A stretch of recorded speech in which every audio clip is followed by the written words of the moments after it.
Hello friends, welcome to Mother to Malaysia cooking channel. இன்னைக்கு நம்ம ரொம்பவே சூப்பரான ஒரு யம்மியான ரெசிபி தாங்க பார்க்க போறோம். அதுதான் காரமான இறால் வறுவல். வாங்க எப்படி பண்ணலாம்னு பார்க்கலாம். அதுக்கு முன்னாடி கைமணம் மாறாமல் வீட்டிலேயே பக்குவமா செய்யப்பட்ட நம்ம மதுரை டு மலேசியாவோட பிரியாணி மசாலாவை நீங்க வாங்கி பயன்படுத்தணும்னு ஆசைப்பட்டீங்கன்னா கீழே இருக்கிற வாட்ஸ்அப் நம்பருக்கு மெசேஜ் பண்ணுங்க. இல்லைன்னா டிஸ்கிரிப்ஷன்ல கொடுத்திருக்க லிங்கை பயன்படுத்தி வாங்கிக்கோங்க. மேலே தெரியுற லிங்கை கிளிக் பண்ணி நம்ம பிரியாணி மசாலாவோட வீடியோவை பார்த்துக்கலாம்.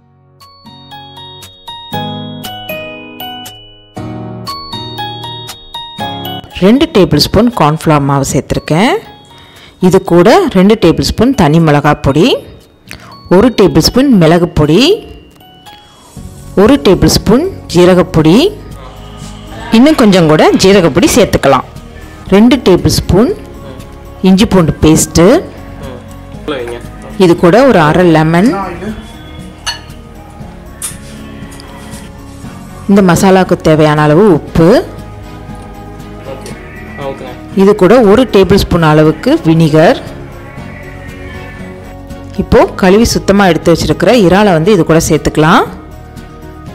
இறாலை சேர்த்து நல்லா கிளறி விட்டுக்கலாம். இதை நம்ம 30 நிமிஷம் இதுக்கு ரெஸ்ட் கொடுக்க போகிறோம். ஸோ மசாலாவோட இறாலை நல்லா சேர்த்துக்கலாம். இறாலை நான் ஆல்ரெடி மஞ்சள் பொடி போட்டு கழுவிருக்கேன், அதனால் மஞ்சளாக இருக்குது. பாருங்கள், இந்த அளவுக்கு நல்லா பெதறிக்கலாம். அப்போ தான் இறாலோட மசாலா நல்லா சேரும். இதை நம்ம 30 நிமிஷம் ரெஸ்ட்டு கொடுத்துக்கலாம். இதுக்கு பாருங்கள் 30 மினிட்ஸ் ஆயிடுச்சு. இப்போ இதை நம்ம லைட்டாக ஃப்ரை பண்ணி எடுத்துக்கலாம். இதுக்கு அதிகம் எண்ணெய் சேர்த்து ஃப்ரை பண்ணணும்னு இல்லை, ஏன்னா நம்ம லைட்டாக தான் வேக விட போகிறோம். சீக்கிரம் இறால் வெந்துடும் இல்லையா, அதனால் கொஞ்சமாக எண்ணெய் சேர்த்து 2 பக்கமும் வேக விட்டு எடுத்துக்கலாம். இந்த மாதிரி துண்டு துண்டாக வச்சிங்கன்னா சீக்கிரம் வெந்துடும். இறால் எப்பயுமே சீக்கிரம் வேகக்கூடிய ஒன்று தான். உங்களுக்கு தேவைன்னா மேலாப்பில் கொஞ்சம் ஒரு 2 டேபிள் ஸ்பூன் எண்ணெய் சேர்த்துக்கலாம். பாருங்கள், இப்போ இந்த பக்கம் பரட்டி விட்டுக்கலாம். ஒரு பக்கம் நல்லா வெந்துருச்சு. ஸோ இந்த பக்கம் நல்லா வேகமே நம்ம எடுத்துடலாம். பாருங்கள், இப்போ நம்ம 2 பக்கமும் இறால் நல்லா வெந்துருச்சு. இப்போ இதை எடுத்து தனியாக வச்சிடலாம். இப்போது இதை நம்ம கிரேவி பண்ண போகிறோம். அடுத்து இப்போ நான் அதே கடாயில் 2 டேபிள் ஸ்பூன் இஞ்சி பூண்டு பேஸ்ட் சேர்க்குறேன். இது கூட ஒரு பெரிய வெங்காயம், இது எல்லாத்தையும் சேர்த்து நல்லா வதக்கிக்கலாம்.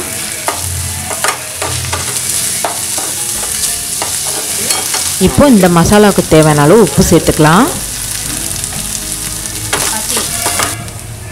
இப்போ ஒரு தக்காளி பழம் பொடியாக கட் பண்ணது, இதையும் சேர்த்து நல்லா வதக்கிக்கலாம். இப்போ இது கூட ஒரு அரை டேபிள் ஸ்பூன் மஞ்சள் பொடி, 1 டேபிள் ஸ்பூன் அளவு மல்லிப்பொடி, கொஞ்சமாக ஜீரகப்பொடியும் மிளகு பொடியும் சேர்த்துருக்கேன். இப்போ இது கூட குழம்பு பொடி சேர்த்துருக்கேன், 1 டேபிள் ஸ்பூன். நான் இதை வீட்டில் அரைச்ச குழம்பு பொடி, ஒரு சிட்டிக்கு அளவு ஜீனி சேர்த்துருக்கேன். அப்போ தான் ஒரு டேஸ்ட்டு கொடுக்கும். இப்போ இது எல்லாத்தையும் சேர்த்து நல்லா வதக்கிக்கலாம். ரொம்ப தண்ணி ஊற்றணும்னு அவசியம் இல்லை, லைட்டாக தண்ணி தெளித்தா போதும். இது எதுக்குன்னா இந்த மிளகாவோட பச்சை வாசம் போகிறதுக்காக தான் நான் தண்ணி தெளிக்கிறேன். இப்போ இதில் நம்ம ஃப்ரை பண்ணி எடுத்து வச்சுருக்க இறாலையும் இது கூட சேர்த்து நல்லா வதக்கிக்கலாம்.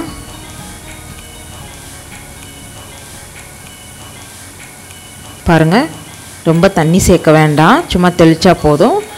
இப்போ இந்த இறாலும் மசாலாவும் சேர்றதுக்காக ஒரு 20 மினிட்ஸ் நம்ம மூடி போட்டு வேக விட்டுறலாம். பாருங்கள், சூப்பராக வெந்துருச்சு. இறாலும் கிரேவியும் நல்லா ஒன்று சேர்ந்துருச்சு. இப்போ இதை நம்ம கருவேப்பிலையும் மல்லி இலையும் தூவி இறக்கிடலாம். பாருங்கள், பார்க்குறதுக்கே ரொம்ப யம்மியாக இருக்குது. அவ்வளோதான் ஃப்ரெண்ட்ஸ், ரொம்பவே ஈஸியாக குயிக்காக பண்ணக்கூடிய காரமான இறால் வறுவல் ரெடி ஆயிடுச்சு. நீங்களும் இதை வீட்டில் கண்டிப்பாக பண்ணி பாருங்கள்.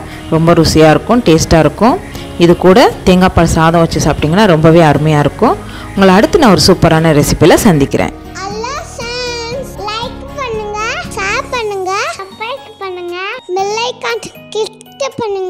எங்க அம்மா சமையல வீட்டுல நீங்களும் செஞ்சு பாருங்க. எங்களுக்கு கமெண்ட் பண்ணுங்க. பாய்.